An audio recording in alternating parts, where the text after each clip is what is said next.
Pozdrav ljudi i prijatelji iz Slovenije, iz Hrvatske. Ovo je moj prijatelj Zdravko Šinkovec iz Obrežja kod Bregane.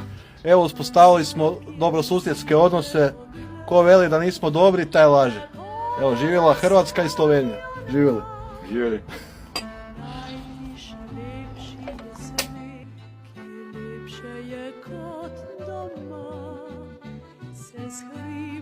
Evo mene, sam u Sloveniji na pivi i sad idem doma u Hrvatsku. Doviđenja Dežela.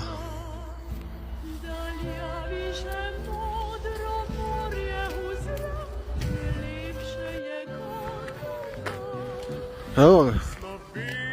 Ko kasno Laško pije, taj se pomako vraća iz Slovenije u Hrvatsku.